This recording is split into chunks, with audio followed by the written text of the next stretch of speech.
Recording in progress. I'm sorry, 501. How about 502 now?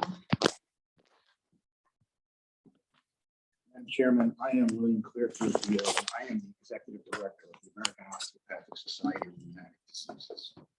We are outraged at this proposal. No one contacted us. No one called us. No one said a word about this. 2 weeks ago, Drs. Jaimo and Clower called me and told me that this proposal was in the House of Delegates resolutions. It's on page 178 of 245 pages of resolutions. We are a 50-year-old subspecialty of the American Osteopathic Association. We are an honorable, well-researched, well-run organization. I took over this organization in 2018. It was dead in the water. We had $822 in our budget, and we had a receipt for a conference in a hotel room, not a meeting room in a hotel room. We had bylaws that were in tatters. We had a tax structure which was for profit that did not have, that they had no tax returns for 10 years. Dr. Ely, Mr. Prober, and myself rewrote all of the bylaws, and we did all of the proper things that were done for tax structures, and we were in compliance with every single item that was necessary. 3 years ago, I ran our first conference. We put advertisements in a medical conference database. We got no hits on it for 3 months. It would cost us $1,000. The last month before our conference, I changed some of the content, which is what you see here. Somebody went out and found a 3-year-old advertisement, put this in here out of context. We heard all sorts of flowery language this morning about the osteopathic family. I could take Dr. Clower's speech word for word and substitute AOSRD for AOA, and we would fit that category. I do not recognize one person on this committee. This committee passed this resolution to decertify us without one question, not one answer. Nobody asked us anything. Just so you know, How is that transparent? We have nothing to do with what was presented. You're just hearing and then making. Well, then let me say my piece. This was. Don't get mad at us. I don't know who I'm supposed to get mad at. It's unsigned. It's KAGOs, whoever they are. I looked at the list of people on KAGOs. I don't know anybody on there either. I've never talked to them. A year and a half ago, we went to some committee. I don't know who it was. Mr. Prober, it was a Zoom committee. It was the AOA Committee on Basic Documents, which is a subcommittee of KAGOs. Okay, well, that's who it was. And we proposed to change our name. I naively thought that it would be a simple process to change our name to Integrative Medicine. The reason being is that we've expanded our scope of practice. But even in this resolution here with this advertisement, the first thing it says is rheumatology and autoimmunity.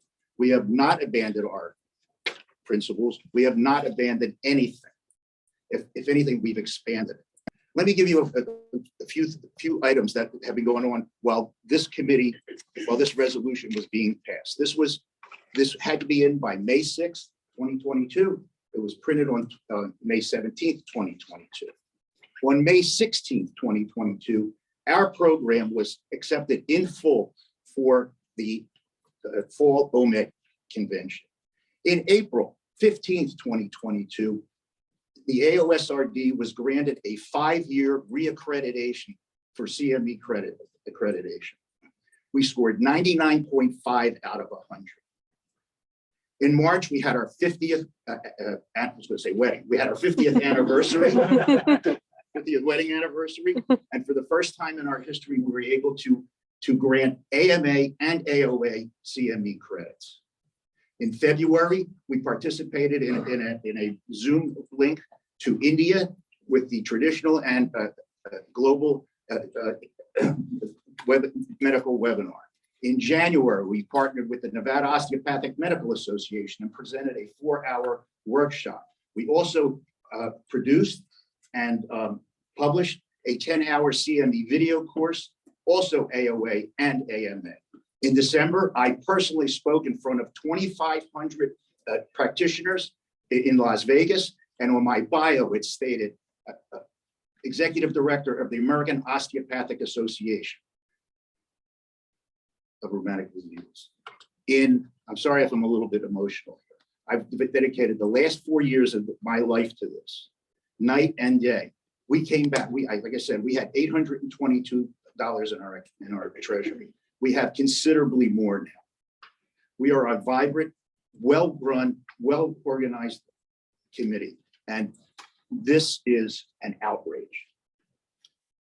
I ask that the committee withdraw this resolution.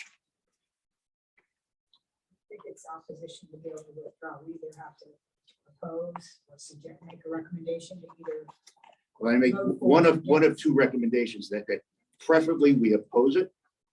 If that's not possible, then at least send it back to the committee so that we have a chance to defend ourselves and state our position.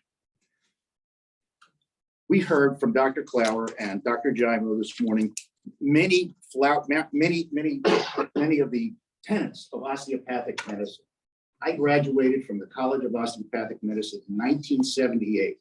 Notice I didn't say Des Moines University. I am an old school. And my residency, my certification was with the MDs in 1982. You know what a pariah that was? The DOs wouldn't let me sit for their boards. So just so I'm clear then, what you would like this committee to do is to refer this back. I would like the committee to vote no. I would like this to go away. That's what I would like. Okay, but we can't do that. So what would you like us to recommend on the House? Is this either accept it or? Well, if you accept it, then we're out. That's the way this is written. Which would give you the opportunity to reapply. You're asking for the House to vote no on this. I'm asking for the House to vote And no. you're asking for them to recommend to the House. If, to vote no. yes. May I finish with the other 2 points in the resolution? Thank you for giving me the time. The second point is that we will be duplicating other subspecialties, and that's not allowed. We expand other subspecialties. Other subspecialties come to us. When I found out about this, I found the names of the members of this committee, but unfortunately it was an old one. The president of this committee that was prior to this committee was at one point the president of the American Osteopathic Family Practice. Not that there's anything wrong with it. But I found a speech that he had given in 2020 stating the update on men's health. How is that not an infringement on another subspecialty? Doesn't every subspecialty infringe on general medicine or internal medicine? Doesn't internal medicine and family practice infringe on every subspecialty? Why are we picked out and saying we cannot go outside of our tiny bounds? One of the tenets of in the AOA's value statements, the AOA strives to build the box, not live within its confines. You can substitute our name for that. We build the box. We are the innovators. At the last live OMED meeting, we were put up on the 3rd floor in the smallest room there was. We had to be moved twice. Our census was 624 out of about 2,500 delegates. We had standing room only, we had sitting room. Okay, I think. One more thing. At the end of this resolution, there's and the way it's written is rather insulting, is that the AOA would only lose $19,000 a year because if we were decertified. We always make comments about the fiscal impact. Well, I do not like to brag, and I don't like to talk about projects that I have going on. But since the merger of the AOA and AMA graduate medical education credits, we at the AOSRD have been negotiating with a very large outside organization to become their conduit for CME credits. They have 26,000 members. They run 100 to 200 programs a year. At the rate that we pay for it, I estimated that would be worth anywhere from $300,000 to $500,000 a year to the AOA, just CME credits alone. I don't like talking about this because it may not happen. You know, these projects a lot of times don't happen. But when I see this, that we're only don't worry about that. We're only contributing $19,000, which is not true, by the way. We actually contributing quite more. We have, you know, our speakers pay for to be at OMID and registrations and things like that. So it is much more than that. I realize it's not much in the AOA's budget, but it is more. Last Monday, I got a call from another large group. That one won't be quite as lucrative. That would probably be in about the $10,000 a year range. If you decertify us tomorrow, I told them, they told me, I said, I have to wait till Monday. I don't know what's going to happen. You decertify us, those go out the window. All right, I thank you for your comments. Thank you.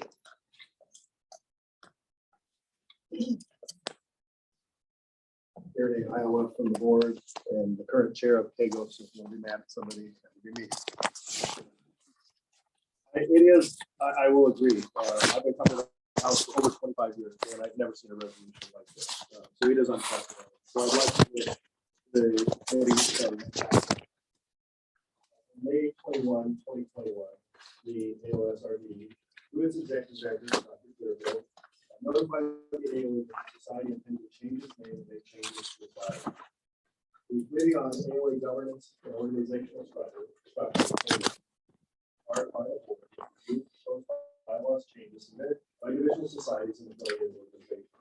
The purpose of this review is to ensure compliance with Article 1, Section 4 of the AOA bylaws, which states in part, any amendments to the Constitution, bylaw, code of ethics, and other governing documents by whatever name called of such a divisional society or affiliated organization shall be submitted to the Board of Trustees of the American Osteopathic Association, who shall review such amendments to determine whether, with the proposed amendments, the Constitution, bylaws, and code of ethics, or other governing documents would continue to conform generally to those of this association. When KGOS reviewed the proposed name change and bylaws for the AOSRD, KGOS believed that the proposed changes were so significant as to constitute a new entity with a new focus.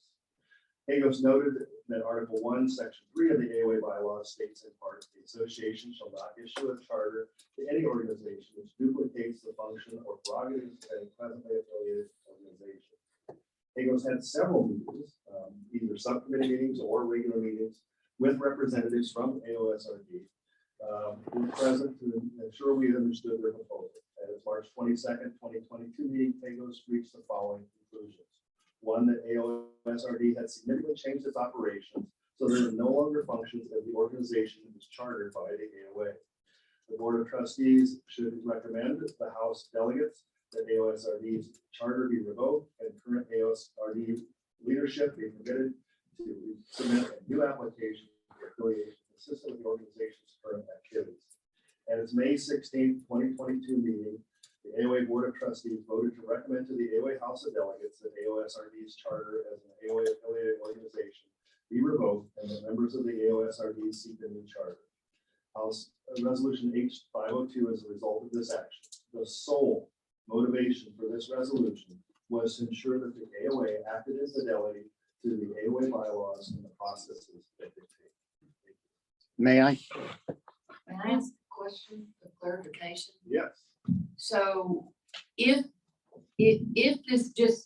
this were to pass as written, then the organization can't come back until next year. So they're left an entire year with no organization and no affiliation. So the House is the one who issues a charter. Right. So we have to come back to the House next year. That's correct. However, and Dr. Clower, if you'll correct me, I believe AOSRD has been assured that they would be able to continue to participate in OMED this coming year. So we would not revoke their certification as a CME provider. You don't have to be a chartered organization to be a CME provider. It says so right in the resolution. If we lose our charter, we cannot grant CME credits. It says so. It's in your bylaws. Not in the bylaws. It's in it's possibilities for gaining. if an affiliate's if the affiliate's charter is revoked, they are not eligible to be an AMA CME sponsor. That's what it says right here. Again, we're trying to be flexible and work with you to ensure that we are able to continue to function. May I? Well, I think we would like to hear from the other people that are Well, waiting can to I, speak as will I get a chance to answer? Next person that's been waiting, and I'll come back to you. Thank you. I appreciate an opportunity to talk about this to the committee. I'm Howard Feinberg. I'm representing myself as well as the California delegation and have support of ACOI as well. I should tell you that this group has a long history and it was good to hear Dr. Clearfield's impassioned speech about his organization. It existed before there were osteopathic rheumatologists. In fact, before ACGMB had certified rheumatology fellowships. I know that for sure because I was in the second year of approved ACGMB rheumatology fellowships before we had fellowships in our profession. However, it long ago outgrew its function. It was required to change its name from College of Rheumatology, in part because of my efforts more than 10 years ago. Because this group was certifying people who had no rheumatology training as rheumatologists. It's been an embarrassment to our profession and it's caused members of our profession to leave. I've been a very loyal osteopathic physician, a huge promoter of osteopathic medicine. I was forced to seek MD certification in addition to my ALA certification in order to validate my credentials as a rheumatologist because of this group. Because I was not accepted by my colleagues because this group was promoting themselves as rheumatologists. Numerous members of our profession were forced to leave our profession because of this group. Other rheumatologists have refused to attend any ALA functions, any osteopathic functions, or recognize themselves as osteopathically certified because of this organization.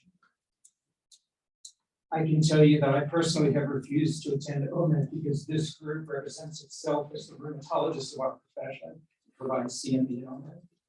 They do it for profit. They're not doing it to promote quality education.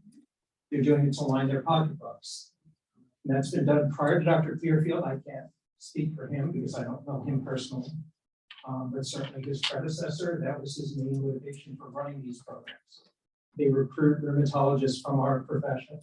There are members of their organization that, despite the fact that they are no longer allowed to promote themselves as rheumatologists in the practice of medicine. They've been an embarrassment to our profession. They continue to be an embarrassment to our profession. And allowing them to sit at the House of Delegates is a further embarrassment. Allowing them to be CME providers at OMED is a further embarrassment to our profession. And their time is gone. It's time to say that we have an organization, ACOI, that has a subsection of rheumatology that represents the rheumatologists of our profession, and not recognize this group. And we can't stop them from being in existence. And despite what Dr. Clearfield was saying, groups can provide CME who are not certified by the AOA. Both MD and osteopathic groups provide CME. Numerous hospitals are certified. We can't ever stop them from existing, but we can say as a profession that this is not an acceptable representation of the American Osteopathic Association, that this group should not be a subsection of our organization, should not be a society recognized by our association because we don't agree with how they function, what they do, and the principles that they endorse. I very much recommend that the committee pass this bylaws change. I will let you speak again, Dr. Clearfield, but I want to hear from everybody once first, and then we'll come back to you. I'm Rob Giovanni. I'm the current president of the American College of Osteopathic Therapists, certified rheumatologist for the ALA. I'm program director for the past 15 or so years, formerly at ALA, certified program, currently in CGA certified program. We've got about 22 graduates in rheumatology practice around the country in our groups that stating that we pay away ACLI. And I don't think they belong to this organization for disorders. I noted in the June presentation yesterday, which is on the AOA website, that refers to that there are currently 76 DOs nationally in fellowships, recognized ACG fellowships of rheumatology. I dare say none of them join this organization. I've looked at the program from last March 2020.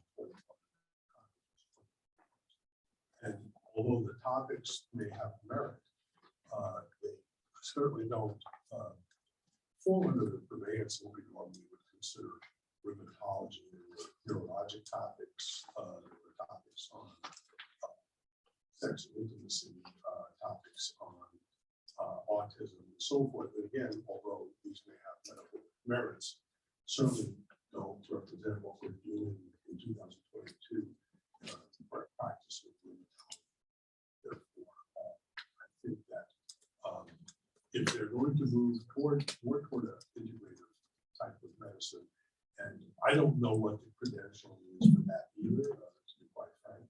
We're early in that in the course of integrative medicine. Many universities have departments of integrative medicine, but at any rate, perhaps that is the problem. I don't think that they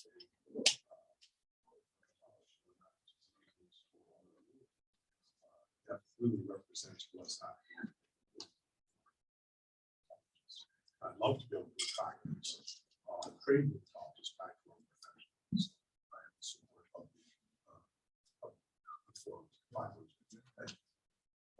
Is there anybody else that want to speak before I allow a rebuttal?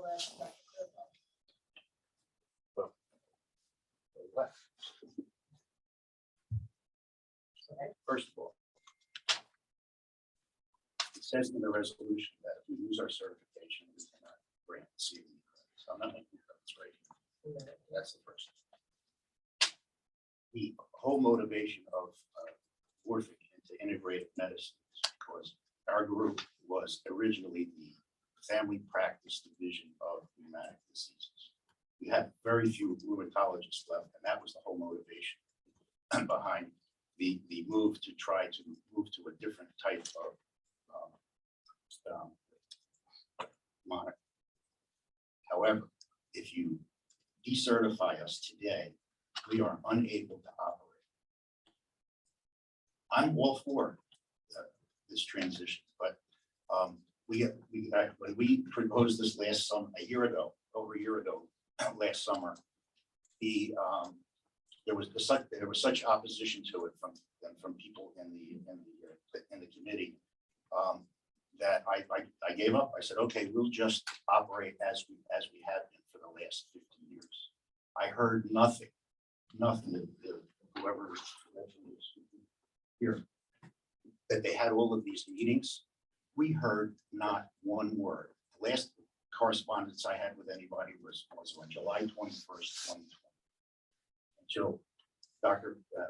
Clower called me that this was in the works. We are an honorable, well-sourced, well-run organization. We run quality programming. I have 77 testimonials from physicians from every spectrum of medicine, AMA and AOA, which I understand I'm not allowed to enter into the record. So. But nobody here has been to our program. You've not been to our program. The last two gentlemen have not been to our program. Nobody's been to our program. And you're all sitting here judging us about how terrible we are.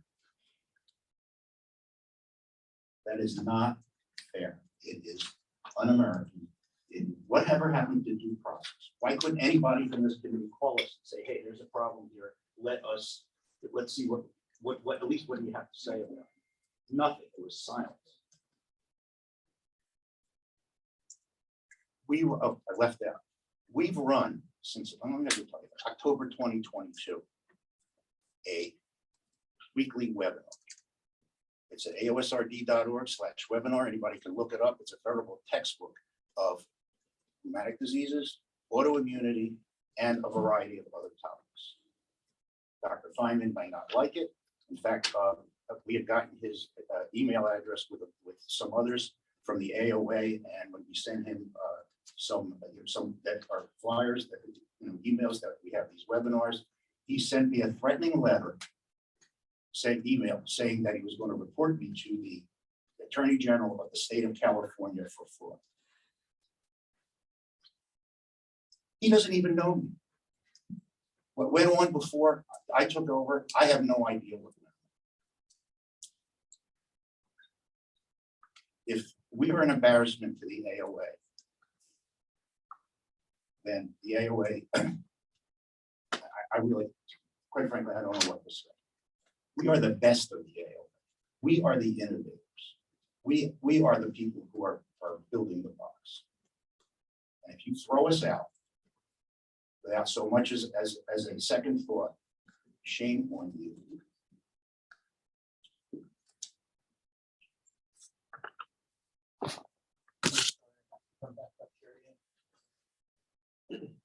Just happy to let Dr. Clearfield have a say and believe what he wanted to believe. But I have to, and maybe misinformed about things, but when somebody lies about me and tries to smear my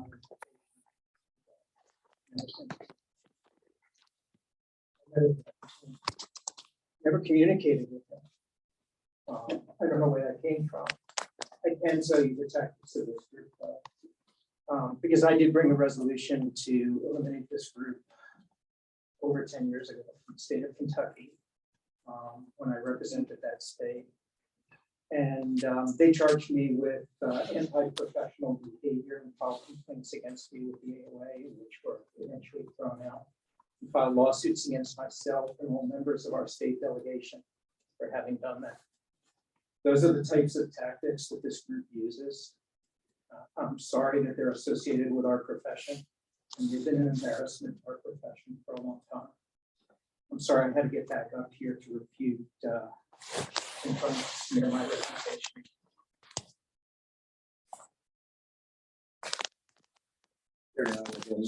Just real quickly, Dr. Clearfield, I want to apologize to you. You should have been notified once the board took its final action. As chair of the committee, I'll take responsibility for that. And I wish that had been done more timely. But again, the sole purpose of this, I understand it's very personal to you, put in a lot of time, sweat, tears, effort, money. But our sole reasoning was to be sure that we were following the dictates of our guidelines. Thank you. Yeah, I have the email right here. Howard Feinberg. Do not message me again. I have reported your repeated spam to the California Attorney General and will prosecute with the next message. All he could have done was hit unsubscribe. Is there anybody else that wants to speak on this resolution that is not? At this time, I would like to move forward to the next resolution.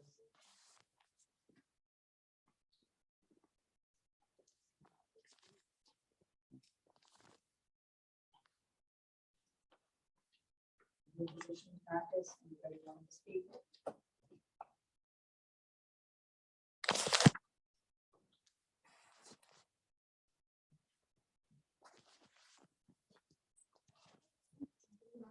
Resolution. I'm Chelsea Nicholson. I'm speaking in favor of this resolution on behalf of the Bureau of Emerging Leaders, the authors of this resolution. I'm just standing to offer a little bit of clarity as there's another resolution, H300, that discusses the definition of new positions in practice. This resolution 503 is really just discussing the position of the AOA Board of Trustees new position and practice role. There's two. One, who is eligible for that position, and number two, who can nominate this position. So to be eligible, historically, we apply different definitions of what's considered a new position in practice. We're trying to simplify that and make it congruent and aligned with our other documents. Number two, who can nominate? The Constitution currently calls for the Council of Interns and Residents, which no longer is a council of the AOA. So we would suggest that this is new to the Bureau of Emerging Leaders, which was a clarity, and if anyone has any other further questions, I have to answer them here.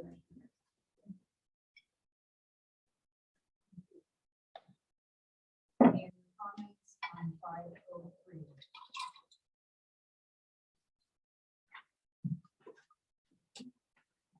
Five oh four. Second reading.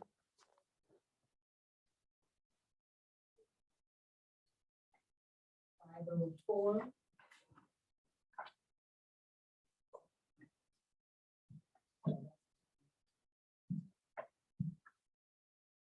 Five oh five.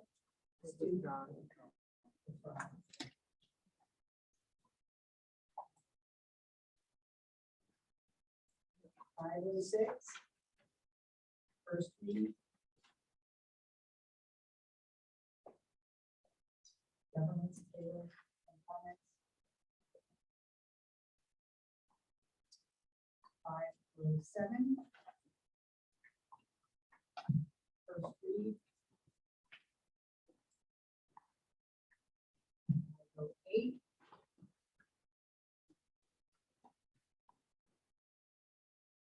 Who's reading that 508? Somebody over there? Okay, Lynn, 509. 509, Terry, New York, we are in support of the delegation. That's an editorial. It says imports should be imparted in parts. That's it. Thank you. Thank you. 510 or 509? This 509. I'm Daniel Tobes from Michigan, speaking on behalf of myself and the Michigan delegation. We have an amendment to offer for 509. Would I be correct in assuming that amendment now would then push this to next year? Yes. First read. This is first reading. Okay. So the amendment, I believe I gave a written copy to the chair, but the amendment would strike on line 19, everything from therefore until the end, and replace that with, well, the AOA recognizes that the verbiage of masculine and feminine is not inclusive of all gender identities. The AOA wishes to be inclusive of all and not discriminate against any gender identity in their bylaws.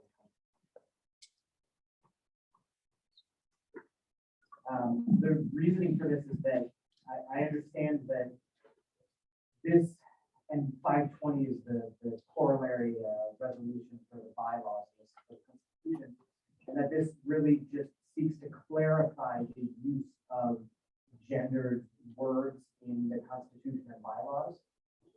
But the way that this and 520 are written right now is that it very succinctly states that masculine and feminine is inclusive of all gender identities, which is not, in fact, true. The spectrum of gender identities that masculine and feminine do not define.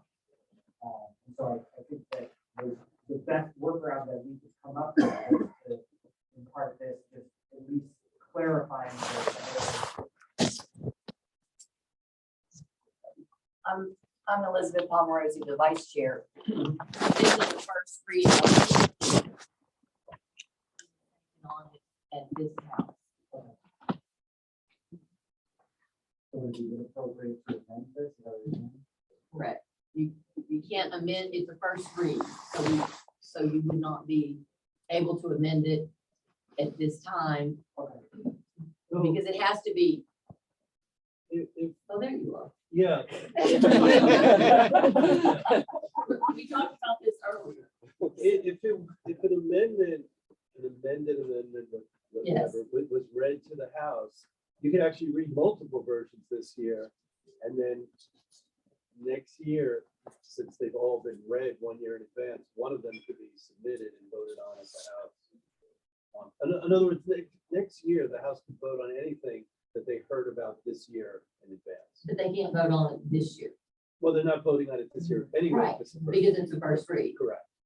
But So the you, committee can, on any constitutional thing, not just this one. Right. Can recommend an amendment and just say, and read it out loud at the House, which you do everything in your report. And then next year it will have been read in advance and the House can then vote yea or nay on it. Right, and clearly I wasn't clear. What I was trying to say was that we would not be voting on an amendment at this House. At the House, that's correct. Okay. I apologize if I misunderstood. Yeah. Your committee can vote Yes, to suggest or not suggest. Thank you. Here in the Iowa, Chair Kagos, just for clarity, this language that you see here was recommended by the AOA's Chief Diversity Officer. So this was not something that committee just came up on. Thank you. Which the one that's on there now, not the amendment he's recommending. No. You're talking about the original amendment. Okay. just want to be clear. Anything else on 509? Okay, 510. No membership, 510. 511. Yearbook directory. 512.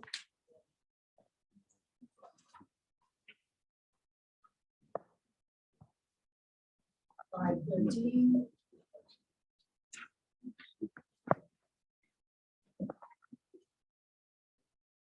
514.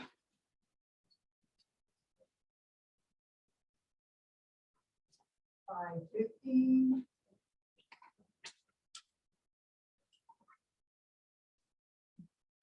516.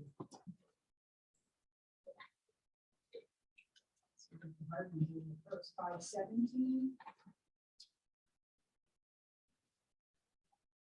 518. I'm Bill Halston, Executive Director of the American Osteopathic College of Radiology, and I would stand in opposition of this in the way it is written. Unintended consequence of the way it's written right now would be that executive directors will not be able to serve on bureaus, councils, or committees because we are not members of the AOA in most counties, and we're not members of our state or specialty for most of us. I have offered a friendly amendment if we could, that the staff has, if we just took out lines 27, 28, 29, and 30, started at line 31. So members, and then on line 31, membership in both the AOA and the divisional or affiliate society shall be requisite, and the rest of it stands as written. I think would still preserve what they intended and not have unintended consequences for executive directors. Thank you. Here from Iowa, and certainly we value the input of our specialty affiliates and visual society executive directors and that, have a number of them on a variety of committees, provide very valuable input. The intent was not to eliminate them, and I think that's accomplished. In the final line, is that this really only applies if you are an allopathic or osteopathic physician. So don't believe that it would affect or eliminate that possibility for that service. Thank you. Any comments on 18? 518? 519?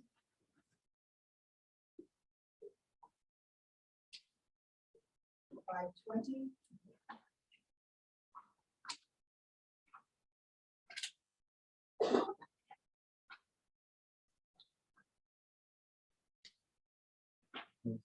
Daniel Blvd from Michigan, speaking on behalf of the Michigan Dietitian. So 520 is the same language as 509, but just is actually being voted on this year for a change in the bylaws. So we would like to offer the same amendment. I'll read it again, understanding that this will, of course, push the actual voting on the bylaws next year because of the timing restrictions. So again, the We would strike from line 13 the word therefore and add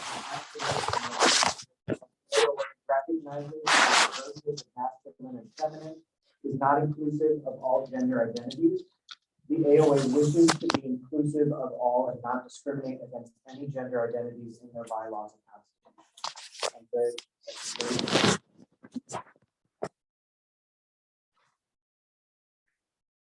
Anything else on 520? Would this one also say in parts instead of in courts? Which one is it? 13. Oh, yes. I want to thank everybody for your comments and for coming. And I hope everybody got their word in.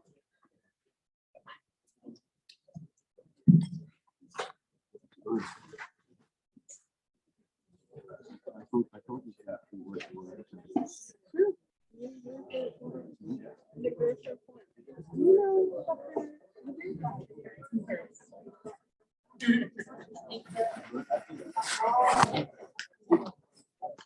I mean, he's right. We shouldn't be. I tried to change it, and they gave me such grief over it. I said, forget about it. And I know it's 2 weeks ago, they called me.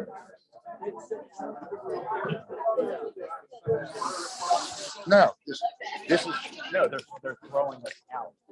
They throw us out. You can't grant CME. Well, by that time, we're dead.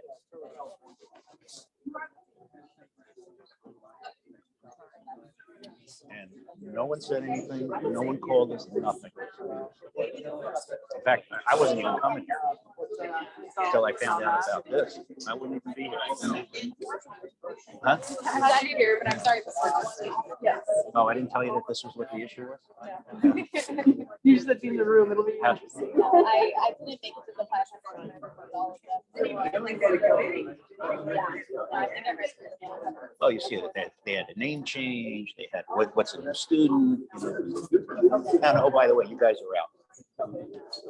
That was a very different policy. Yeah. It's like, you know, this one.